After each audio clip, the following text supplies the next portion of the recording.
Good afternoon. Welcome to the post-lunch session of the conference. My name is Ben Zachariah. I work here at the Einstein Forum, and it is my pleasure to welcome Alexis Shotwell and Jörg to present their paper, The Political Potential of Spontaneous Delight in Other People's Good Fortune. Thank you, Ben.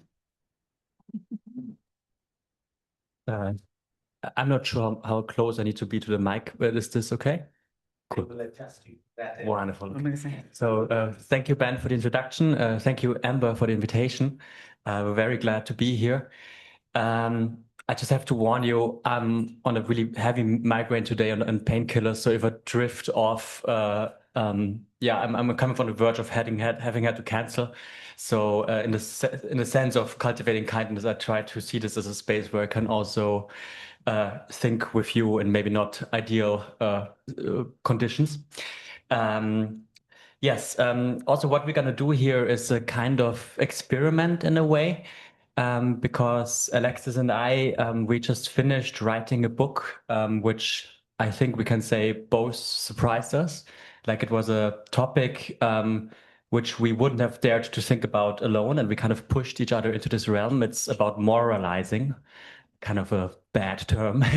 Nobody wants to be moralizing. And in the fruitful exchange we have had, we came to the conclusion that moralizing is something we can no longer not want to do, but that there is a value in it.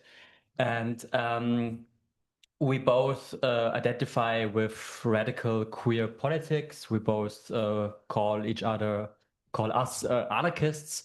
So we dream of a world behind capitalism, behind hierarchies. And we, come from a, let's say, critical canon within Occidental philosophy, which sees itself always aligning with the minoritarian stream. So wherever you want to date this, if you stay within the, let's say, mainstream canon of Occidental philosophy, we would rather side with Spinoza than Descartes, with Nietzsche than with Kant, and so on. But all of these are white men, although you wouldn't have to say that about Spinoza, but he's canonized as this. But so we always try to think an otherwise, but which is an otherwise in opposition to, let's say, a majoritarian model in a way. Since morals is canonically thought of something hierarchical, like I would say the classical modern notion of morals is in the form of law, as epitomized by Kant. We and our tradition, I would say, tends to have a lot of problems with this notion of moralizing, of wanting to impose a moral code from above, which is nothing that, let's say, many emancipatory politics seeks to do. And so in the beginning of our exchange, we had to kind of do a genealogy of why is it actually that we have this hesitancy to identify with anything called morals or moralizing in a way. And we sketched, let's say, two main, let's say, threads or tradition, which I think today are very prevalent in rejecting moralizing. And we could call one of them, let's say, a more Marxian tradition and one more a Nietzschean tradition. So a Marxian tradition would have it, to summarize it in a statement by Bertolt Brecht, erst das Fressen, dann die Moral, which is kind of hard to translate. First comes fodder. So this is not food, but fodder, then morals. So this would have it, to put it very simple, that it would be very wrong to accuse people of, let's say, stealing in a supermarket if they are starving. That can be very easily used as a, let's say, ideological layer of bourgeois oppression towards poorer people, and therefore become a kind of enforcing superstructure of the order that is. That's very variants of it, why we're critical on it. And let's say the other, main pillar we identify as a kind of distancing to morals is the more Nietzschean critique, which I would say has a more perspectivist, situationist approach of saying, I know what's good for myself. I've lived my life. My kind of values lived within my situation. So I should not impose my codes on yours because I don't know. I'm just looking at you, but it's for everybody. So I shouldn't impose this on you. And so you shouldn't do that same to me in a way. And Nietzsche has this very problematic notion of the Übermensch, the superhuman, which would, of course, free itself of all these restrictions. And the kind of ideal utopia is this: if we just would let each other all be masters and not slaves of any moral codes, we would all fulfill our full potentials and become a master race or something. As you can maybe guess already, this can be taken to very difficult political waters on the extreme right, and has a lot of variants also in contemporary right-wing discourses. But it also has to say that, let's say, in the heritage of Deleuze and so on, this critique also has a lot of leverage on more leftist sides of the, of this political spectrum. I would say we both come from a mix of these critiques, although I would say they were more subconscious in a way. And in our exchange, realized that maybe this is not enough in a way. Maybe this is not working in a certain way.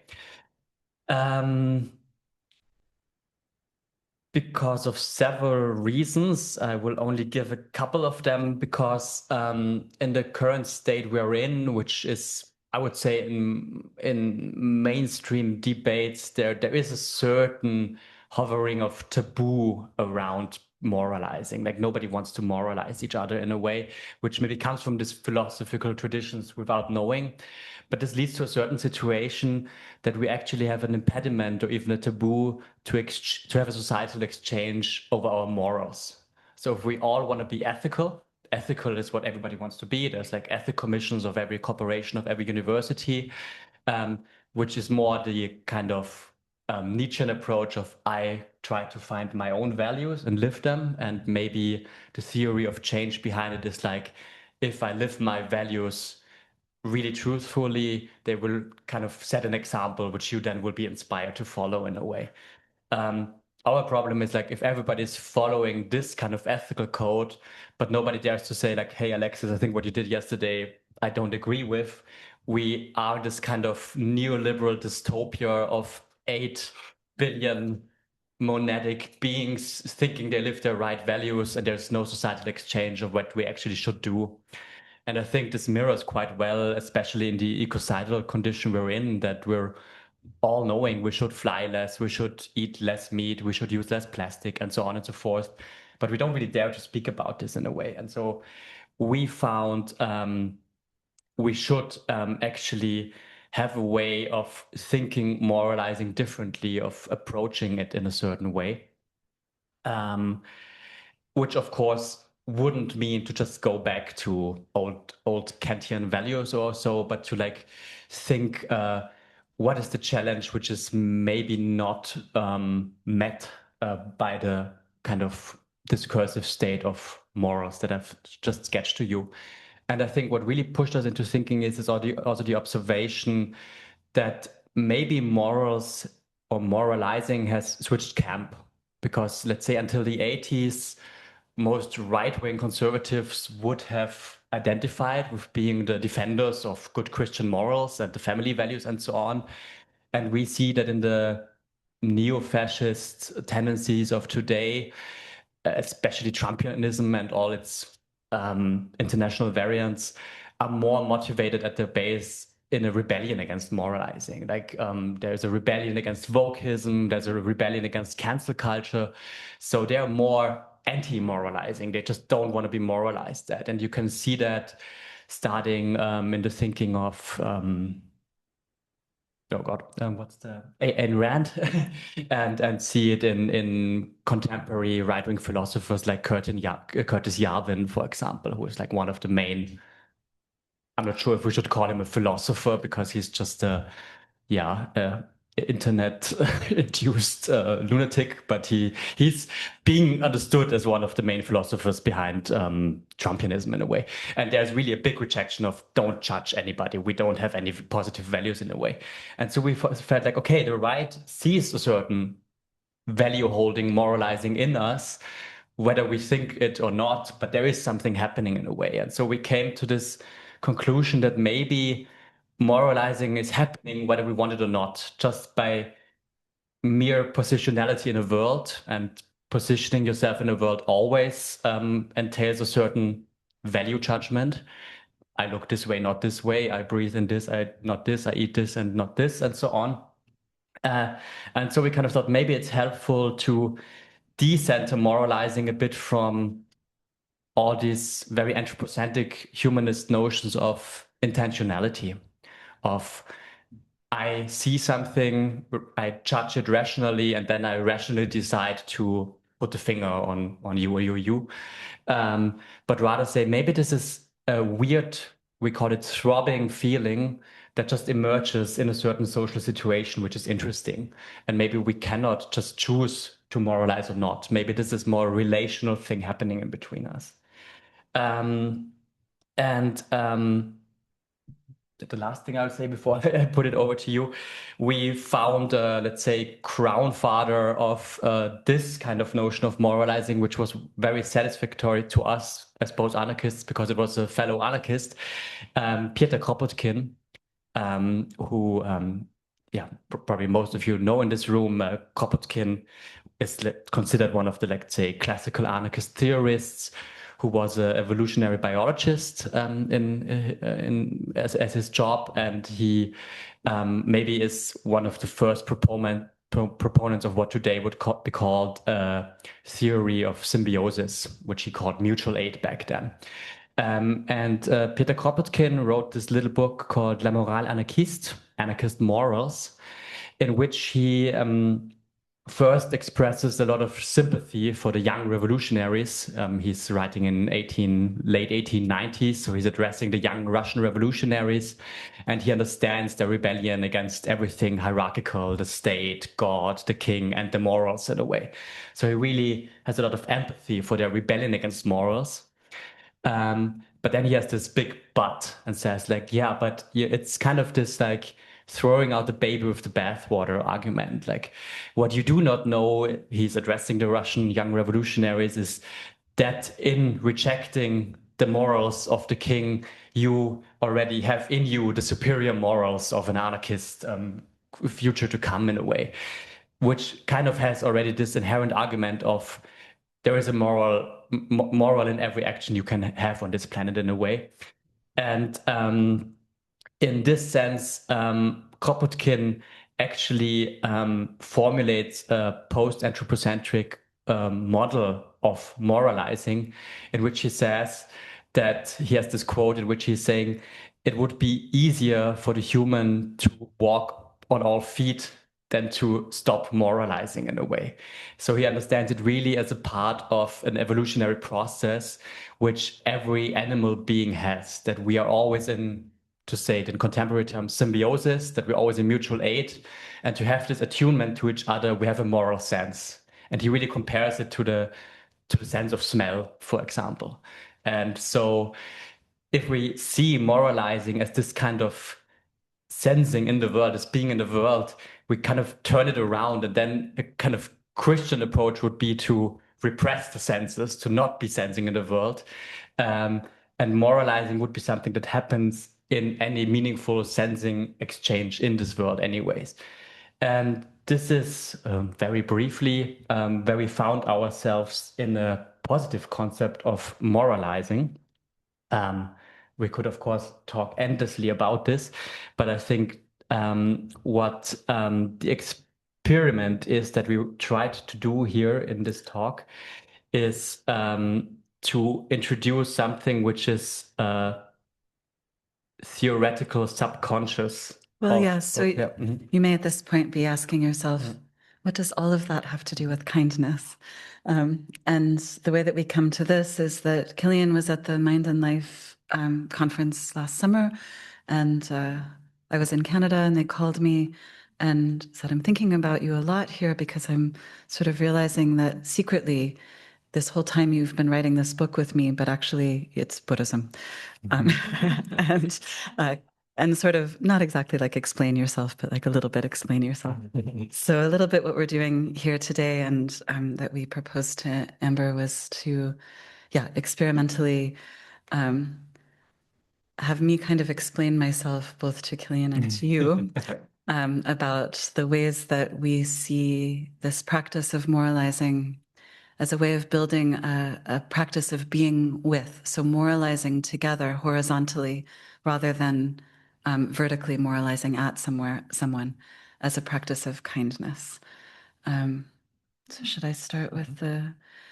And the secret subtext of the book that Killian and I wrote, I think, is this affect of mudita. And so this is, I'll just position myself a little bit. So I align with all of the lineages that Killian just spoke of. And I think we always like to situate ourselves in terms of our lineages of thought and practice. This part is just me. So I'm the child of some hippies who were convert Buddhists in the 70s. And so I grew up in a Buddhist community, Vajradachu, which became Shambhala. And then I was a very religious kid and adult. And I was a teacher of Buddhism and a practitioner in the Karma Kagyu and Nyingma tradition. And in the wake of abuse revelations in my own Sangha, and also then investigating how much abuse is prevalent in every Buddhist Sangha, I have been unable to practice, actually, and I stopped teaching 5 years ago. So a little bit, Killian has a migraine. I'm in a state of spiritual trauma, so we're together and vulnerable to your kindness. But when Amber asked Killian if they had anything that might be appropriate to share here, we had this very lively conversation in which I explained that this was the perfect affect to think with in terms of kindness. So I know that yesterday you heard a little bit about the Brahmaviharas, but I think it's going to work well. That the one that we're talking about is somewhat under-theorized, and even it sounds like maybe you didn't talk too much about it yesterday. So the Brahmaviharas are the 4 dwelling places, the 4 abodes, and they are maitrī, loving kindness, karuna, which is usually translated as compassion, mudita, which I'm translating as the spontaneous joy in other people's good fortune, and equanimity, which is sometimes translated as equanimity, or in my tradition, we call it freedom from prejudice. I came to this through the first time that I started studying this was with Pema Chodron, who I grew up with and knew as a kid. She's a Buddhist monastic in my tradition. And so just also to position that lineage, I studied this with her as part of a 3-month seminary in 1994. That's when I first started thinking with it. So the reason that I think it's that this is a political affect in the way that moralizing evokes is that the question is, if we have a vision of, and this is a little bit what I was asking earlier, if we have a vision of transformation where, as Killian was saying, we just each figure out our ethical orientation and we live like that, and then somehow magically it capillates out into the rest of the world. The theory of change involved in that is just sort of that people are moral exemplars, or through their own uprightness, they're doing the right thing. And we're interested in more this question of the mores. How do we have a collective way of life? Which, in how we're thinking about this, it really comes back to this idea of what is the dwelling place. So if we think about the Brahmaviharas, what is the dwelling place of goodness? How do you dwell somewhere? And that requires both a social infrastructure and a material infrastructure. So if we say that it is necessary to make a moral claim on someone, that there be the material basis for them to be able to respond to that claim, you cannot individually solve climate change. You cannot individually solve fascism, right? It has to be collective. So what is the affect that emerges from that? So there's lots of collectivizing affects. Contempt is one. And I think when we first started working on this book, a little bit, we were thinking just about collectivizing as good. But of course, as we know, the AfD is a great collectivizing force. Fascists collectivize all the time. They mobilize feeling. So we need to have accounts of affect that, or of feeling, and I think these are different and we could parse them, that have a politics also. And I think mudita does. I think mudita is an anti-capitalist politic. So I'll just read you a little bit from Pema Chodron, from this book called The Places That Scare You, which is a commentary on Shantideva. So she says, we have this experience, actually, of joy, of abundance, of delight. And in this practice, when we have that experience, we actually rejoice in it, we cherish it, and we really feel it. And because of really feeling it, we're able to offer. So we wish that people who are suffering could have this sweetness. We experience our own delight in it. She says, when we practice giving in this way, we don't bypass our own pleasure. Say we're eating a delicious strawberry. We don't think, oh, I should be not enjoying this so much. Other people don't even have a crust of bread. We just fully appreciate the luscious fruit. Then we wish that Pete or Rita could have such pleasure. We wish that anyone who is suffering could experience such delight. So usually mudita, like the other four immeasurables, is framed as this personal practice. You start with yourself and you expand out, and in somewhat like the concentric circle model that we've been talking about. Last summer, Killian and I were in a land occupation in Dijon, the Lantillier, and we were walking with one of the people that lives there illegally as part of a reclamation of place. And he was showing us around, and he stopped. It was just the strawberries were just coming into season, and he picked 2 strawberries and he gave one to each of us. So this is a place where they occupied this place to prevent development of buildings, an eco-village, ironically. And now they grow their own grain, they grow their own food, they have a free market where they give things away. People live there. It's a collective space. So I think the moralizing impulse here is not just to say, we wish that everyone could have strawberries, but actually to say, what would it be to create the collective conditions in which everyone can grow strawberries? Like literally, what is the world we would have to have in which everyone could have access to something delicious that was grown right there by their hand? So that's a moralizing question, actually, right? To say that is good, that is something we want, but it cannot be done personally or individually. So it's too heavy a lift to ask people to individually and personally manifest any of these things. But specifically, mudita is a political affect, because if you really want to create the conditions where there is not scarcity, where it is not the case that one person's flourishing rides on the back of other people having less, the world has to change. It can't just be personal behavior. We know that capitalism is an artificial scarcity. That's all it is, right? It's a fiction. It does not have to be this way.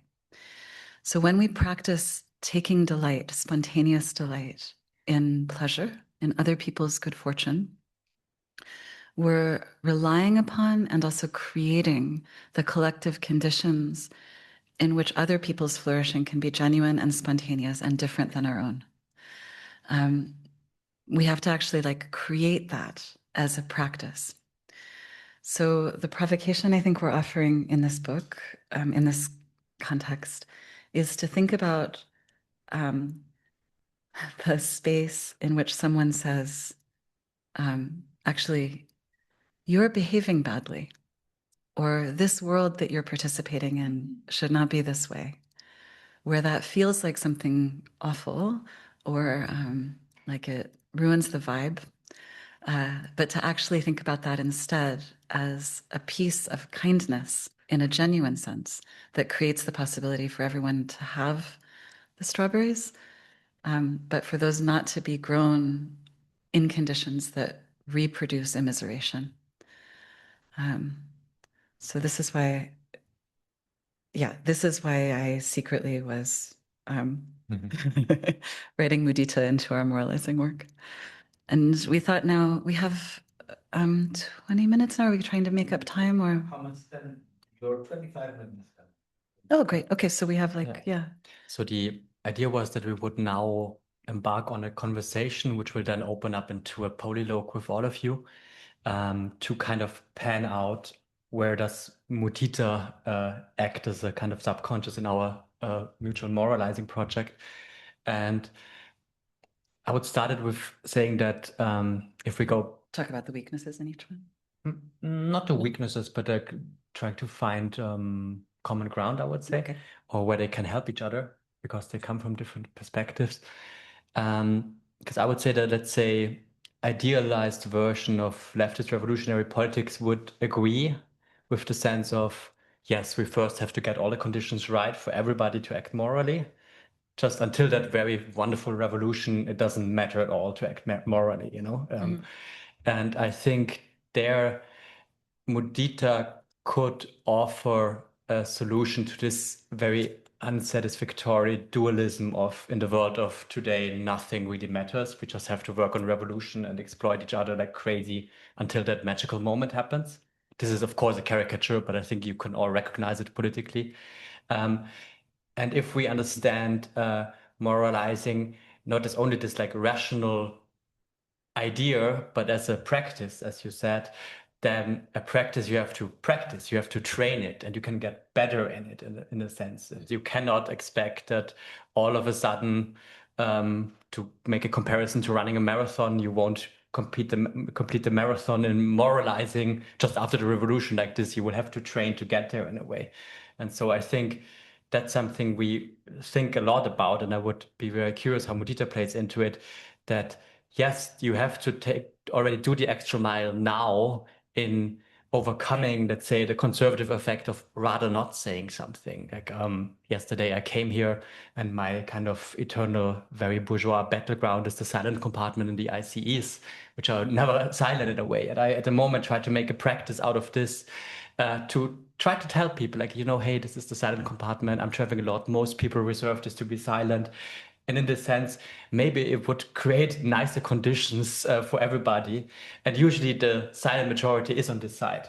This is deliberately a very, very simple example where it doesn't really matter in a way. But I think it can be extrapolated from there in this practice. And how could mudita guide this practice? Because I feel that, let's say, our thinking coming more from Occidental and queer traditions doesn't have good handrails for this, for how to train your moral capacity. Yeah. Yeah, I mean, and sometimes when we've talked about this, it's really this question of what is actually the theory of change? Like, what do we think causes transformation to happen, personal and collective? And in the traditions that both of us are coming from, and I think the work that we do, one of the things is really to imagine, I mean, two things. One is sometimes we say in political work, it's not a sprint, it's a marathon. And in disability community, one of the things we say instead is it's not a marathon, it's a relay. So instead of thinking that you have to go the distance, you think, what do you hold now and what do you pass on? So I think the reason that I think both of us are obsessed with collectivity is, and with practice, is that it is actually through doing something that people have a different experience.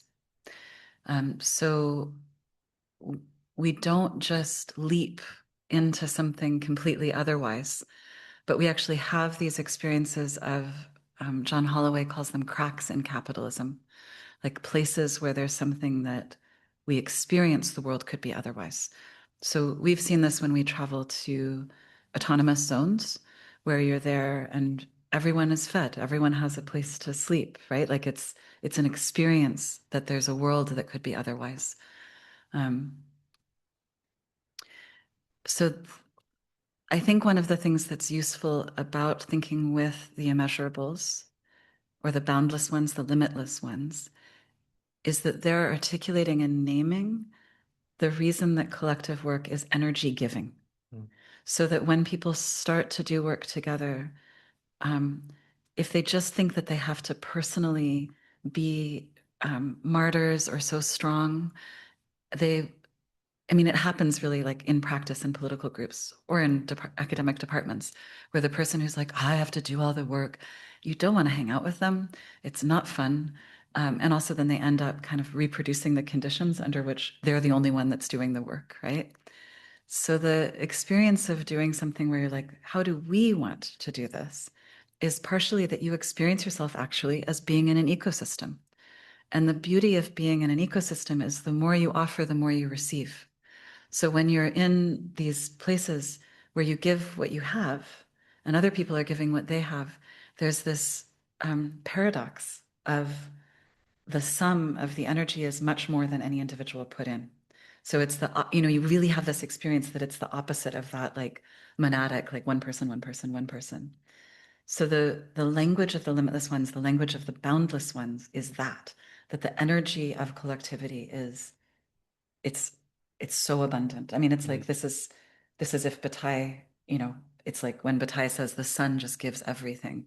That's kind of the source is both the experience, the practice, and you're like, I feel this. It is real. There's more when we have everyone together. Yeah.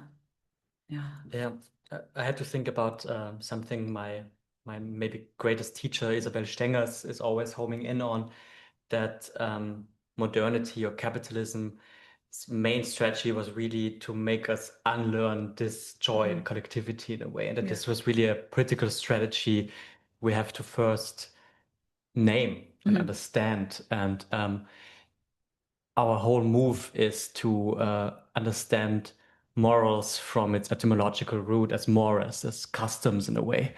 And so you could say we have built so many customs in individualized capitalist society to rather look for an individual solution, as is, for example, our reliance on being ethical, shining by example. And that, like, for example, experiences in Buddhist monasteries and occupied zones can be milieus to create these customs of being otherwise. And I think what's anarchist about this, to not fall back into old ideas of the hierarchy, is to really look in this pre-Christian or at least pre-modern idea of morals. Because like what we found in our research is that the idea of morals as like one universal code is only like a Christian thing, which we're both not really historians of philosophy, but which originates from Saint Augustinus and has only been really becoming predominant in the century before Kant in a way.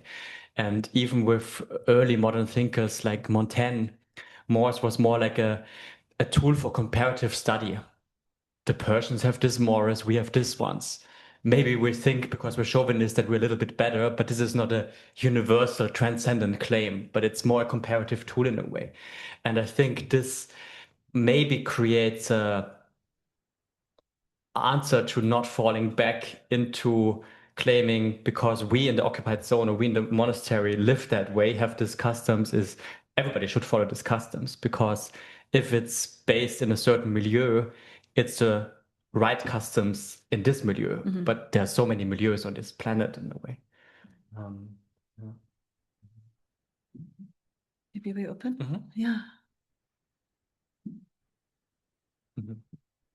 I have a feeling that it's inappropriate for this session to have a chair because it's not anarchist enough.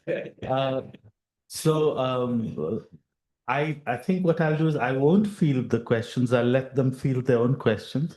But since I'm still here, I'm going to abuse my brief position to leave some questions in the air, not ask for answers, but to leave them there.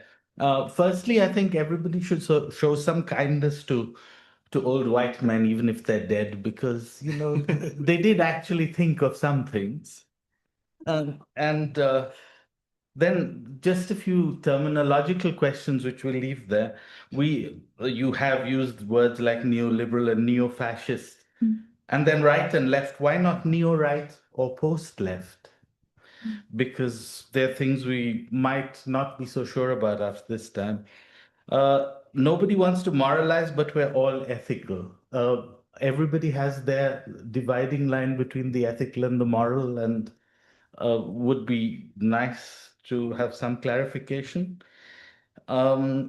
Wait, can you just ask that again? Well, I think Killian opened by saying nobody really wants to moralize, but we do want to have an ethical basis. And I mean, everybody glosses this slightly differently. So I was wondering. So just to explain more how we're using ethics and morals. That. Because in some ways, the whole, what we might call the left or the post-left today is based on a kind of moralizing. On the other hand, I think you would disagree with that. Okay. And finally, climate change and fascism, we all agree that they exist. What are they? And yeah, and thank you for your very easy questions. We have a week or they're just for the air. We don't need to answer them. And now I think I will retire for the moment. I would love you first to clarify what's neo-right and post-left. That's yeah. This doesn't normally happen, that the chair who's dismissing himself gets a question. I mean, I think what I mean is that the old language of the right has to a large extent been discredited. So what is a neo-right has to find a new language to express an idea which may be quite stable. Until such time as the language of legitimation changes so that we can have the neo-right using a paleo-right vocabulary. And by post-left, I mean a lot of the old subjects of the left are seen as discredited, old. So maybe the post-left is using a new language, but maybe the post-left also might wish to get back to the old language. And so this is a matter of some interest to me because we are in a position of flux. That's what I meant to. Yeah. I mean, Killian will have a more nuanced answer if their migraine allows, but I will say that one of our impulses actually has just been like, fuck it. If they think that everything woke is bad, let's embrace that. Like, and not to say like we want to just always be reacting to the provocations of whatever the other side is, but a lot of my own, and this definitely comes out of a particular like, queer, I do whiteness studies in the settler colonial context of Canada. And so, a lot of what I think about is like, if we're building solidarities, they have to be solidarities based across difference.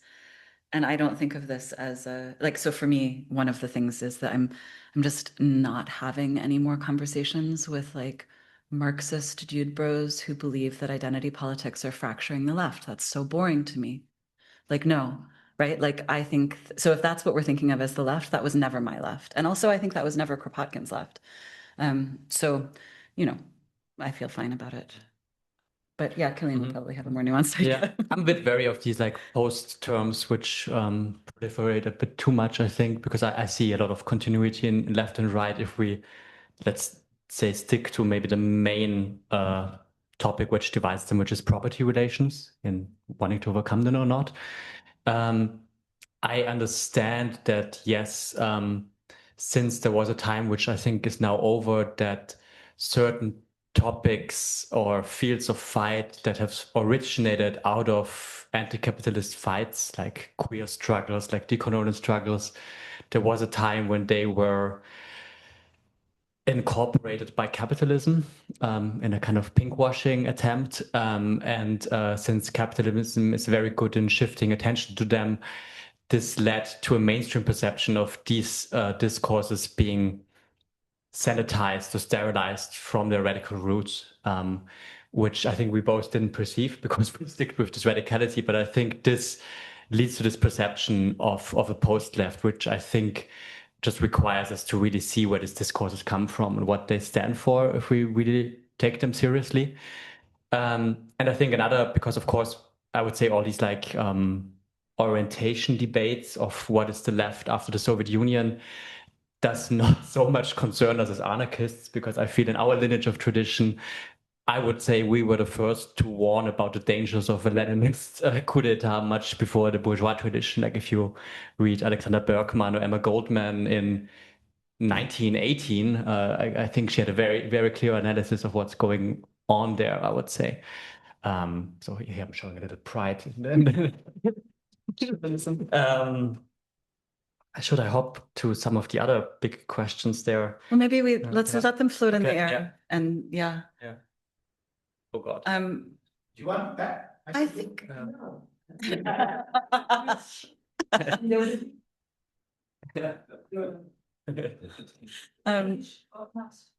Yeah. Well, okay. So let's go 1, 2, 3, 4, 5. Yeah. 6. Oh, I've missed a 6. All right, thank you. I just actually want to pull one of Ben's questions out of the air.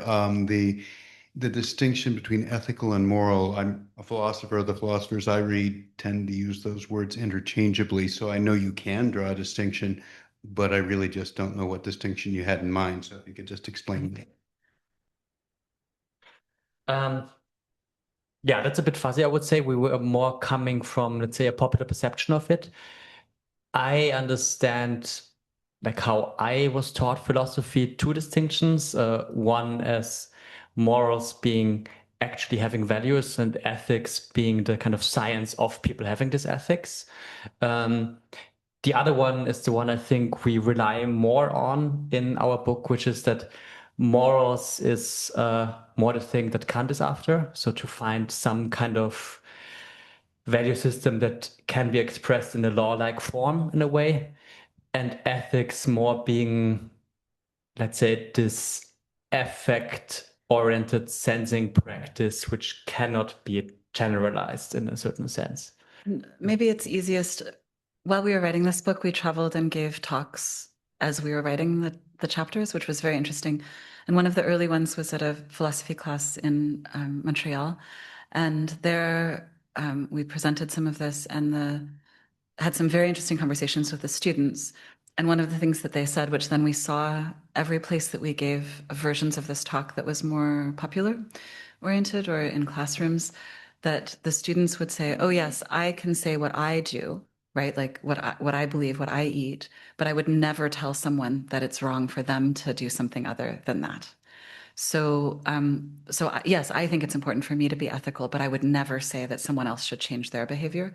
So that's one of the things that we're trying to parse. And we do think that there is in the history of philosophy a distinction between the form of ethics that inheres in the subject who is reasoning, who can reflect on their past behavior, will themselves into the future, and make decisions based on that, which becomes sort of the liberal individualist self.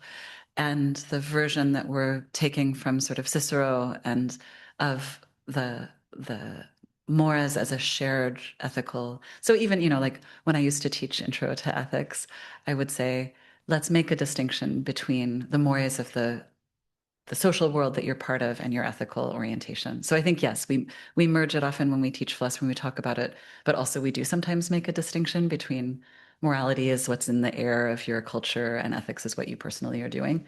But these are not technical divisions within the history. It's sort of more vibe. So that's, yeah, we're interested in that vibe of the collective. Yeah. Yeah. Okay. Yeah. Did you? No, it's okay. So I have 2 questions. One is theory, one is praxis. Mm-hmm. The theory one is about the use of Kropotkin's idea of mutual aid and then the concept of mudita. Mm-hmm. And my understanding, I mean, the text mutual aid is Kropotkin, like off in Siberia, talking about cross-species altruism and cooperation. There's a lot of discussion of how in harsh environments, species that don't necessarily have a mutual stake in their survival will help each other survive. But that doesn't seem to be about animals taking spontaneous joy in the survival of others. I don't know. So there's this, is the discussion of ethics and morality relevant when you're talking about mutual aid? And given that mutual aid happens like at the level of amoebas or whatever. So that's the first question. And then the second question, which is totally related, but it's about praxis, is about prefigurative politics and how does the idea of spontaneous vicarious joy get realized in a prefigurative political way in the spaces like autonomous zones and some of the things that you've been talking about?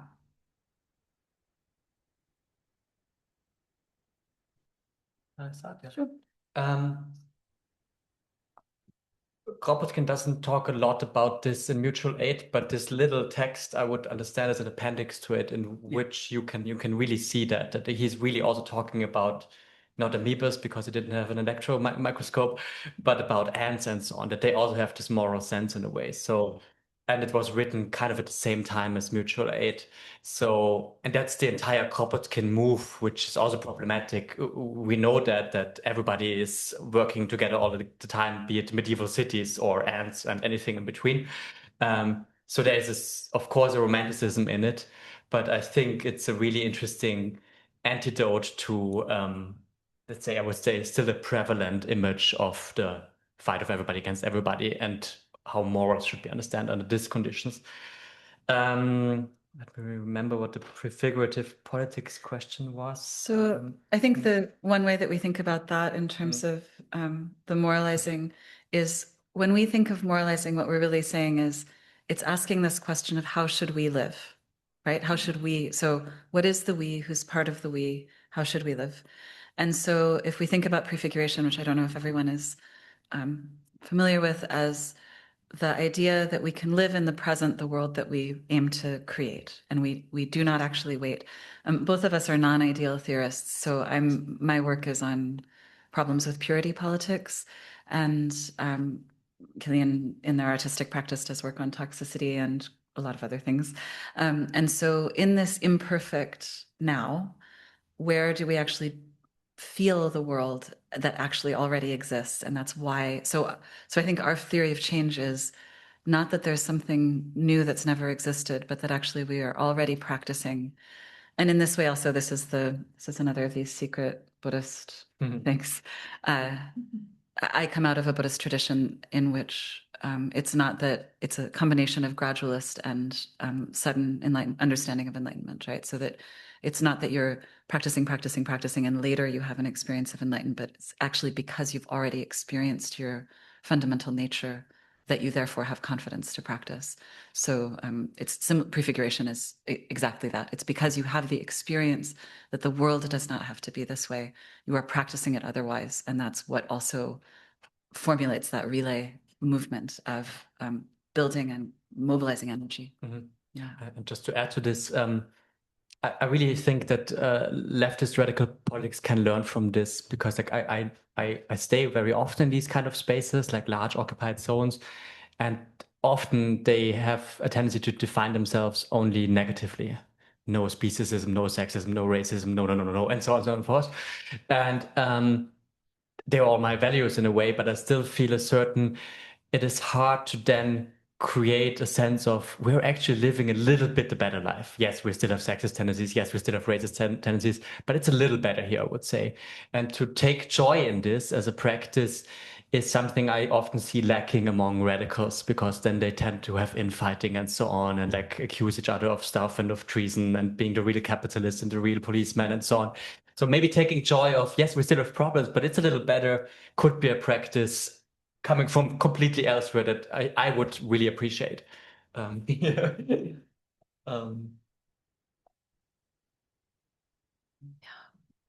So Amber, and then Michael, and then Dominic.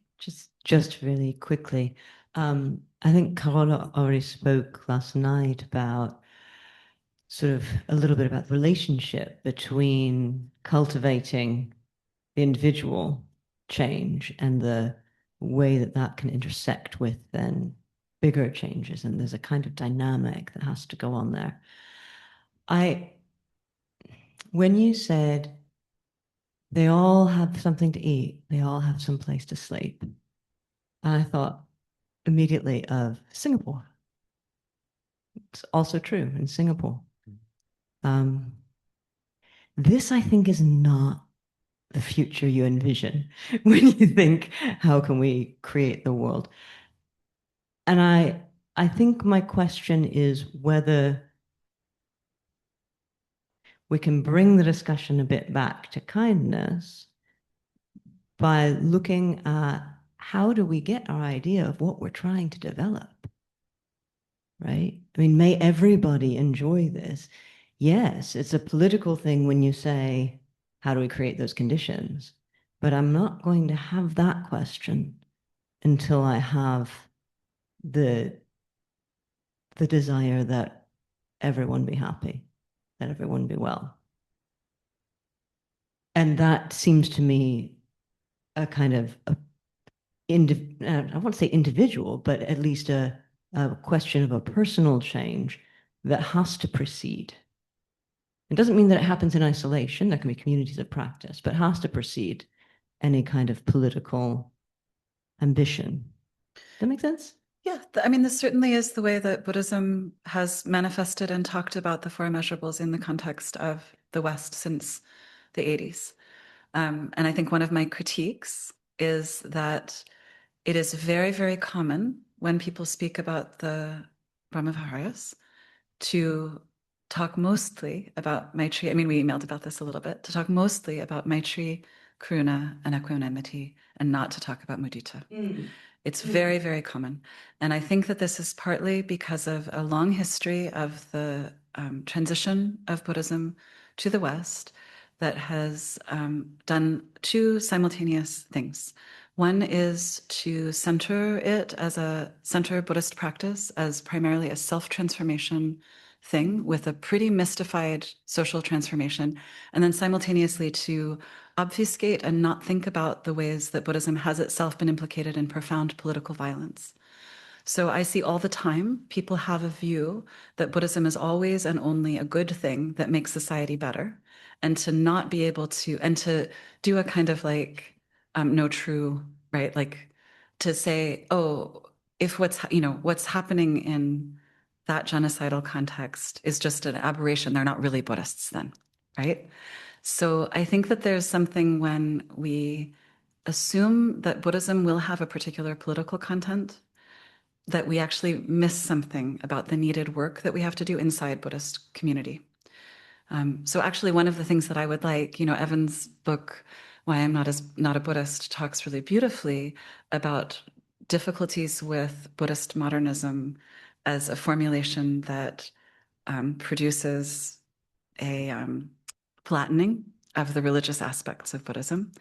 I actually think we need to have some space where we address a flattening of the political content that is supposed to sort of organically arise from particular ethical postures within the tradition. And for me, like, this is fairly unformulated. Like, we haven't written this as an article, and I'm not sure even we could because of the differences in our archive.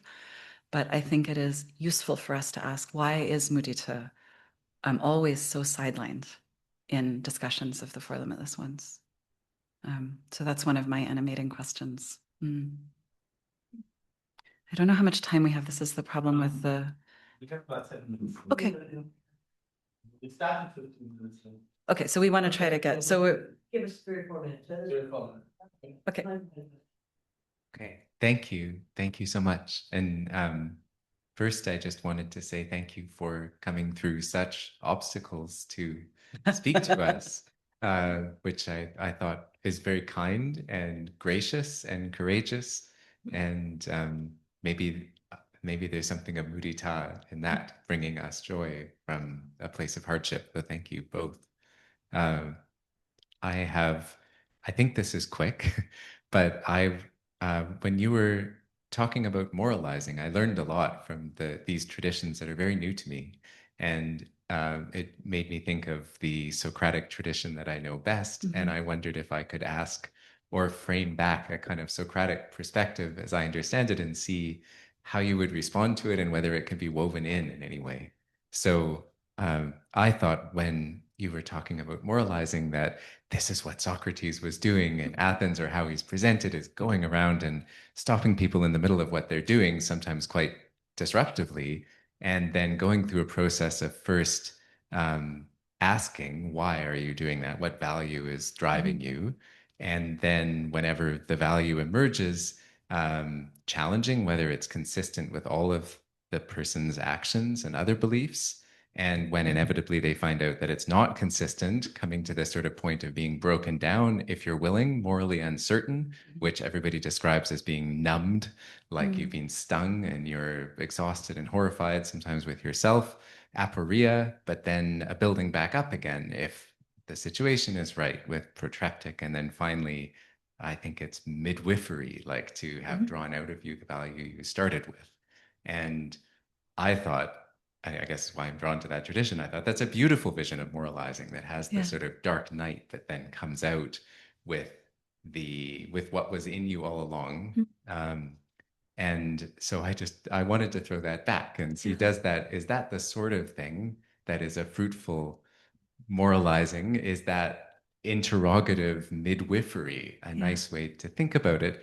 Or I don't know, is that not quite right? And then I thought, I'm bringing up Socrates, and he's been canonized in all kinds of different ways too that could be problematic or helpful. I thought about his cynic interpretation as a disruptor, as a defacer of currency, as sort of fundamentally antisocial, maybe an ally to anarchism, but I don't know.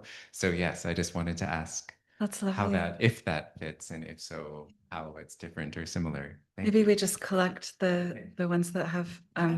So yeah, we had Dominic, Carola, and Laura. So maybe we just have we'll just have everyone speak what they're thinking, and then we'll see if we can do any. Yeah. Just a thought. Moralizing, the word demoralize, it kind of has a PR problem that goes beyond Nietzsche and Marx. It just has the connotation of being a judgmental asshole. Yep. Right. Yeah, so we've struggled on that. Yeah.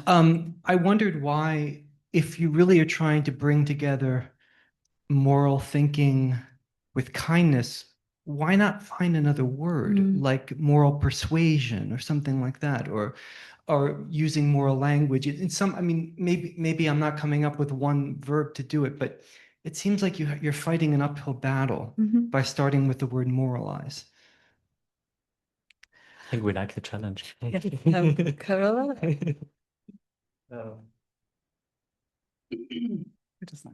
Yeah, thank you very much for the input. I mean, I think there are two things I would like to stress. The one is when you spoke about being judgmental or to judge, and nobody likes to be judged. I mean, when we come from this mindfulness exercises practiced today, they always emphasize it's important not to be judgmental, but this would be misunderstood as meaning that we have no values. So there are values, and this is a different whether you have values or you are judgmental. Just a point I think important in this context. But my question to you is, I usually translate Mudita as Mitfreude in German. I'm not sure about my English translation, but it's the opposite of Schadenfreude. The opposite of sharing joy was one way that someone else translated sharing it. joy. And I think I'm just wondering about the relationship between kindness and mudita, because mudita really implies that you enjoy in the welfare of others, in whatever good happens. So it's really the opposite of jealousy, and that you really enjoy in the good of others.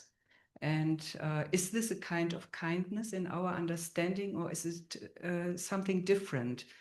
I just your thoughts about this. How is it related, and is it related? Thank you very much. I really like that you are focusing on joy, and it is so much needed. And I also relate very much to this joy that is in community, this effervescence that you can feel when you are doing something together. So really, thank you.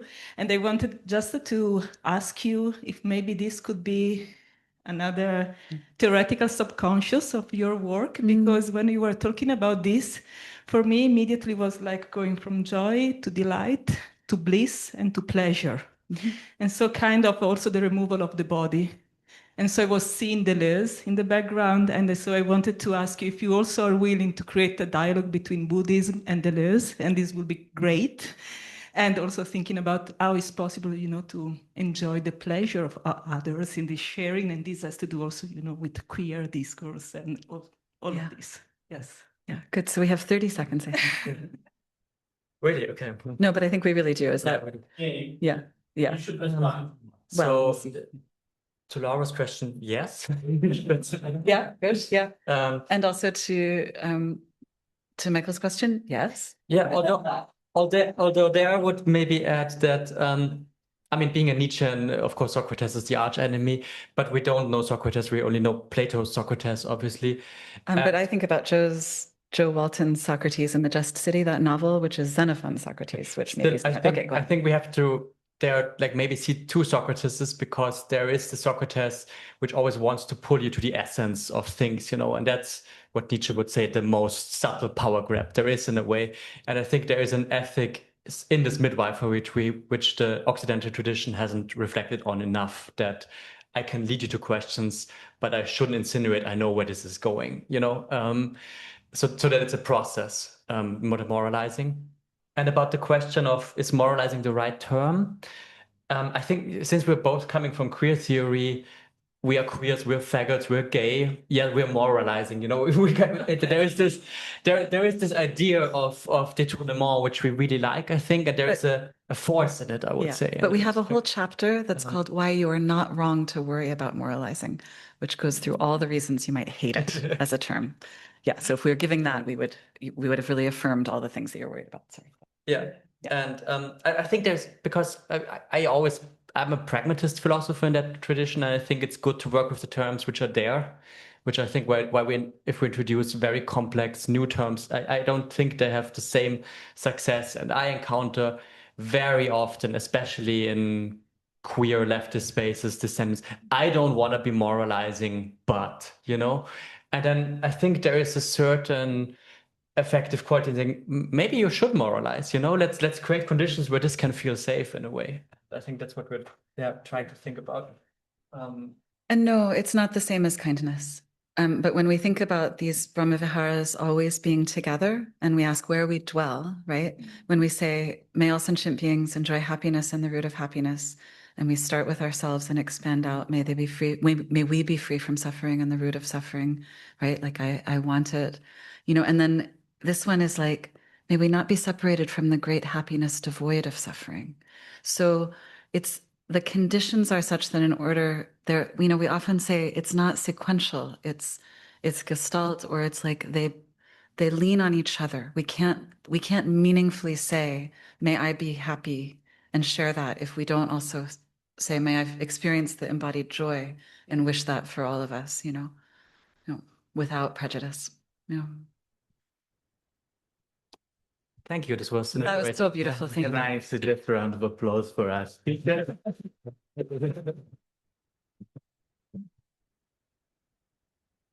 And if we can turn around in 3 minutes, we're only 5 minutes behind schedule. The next speaker.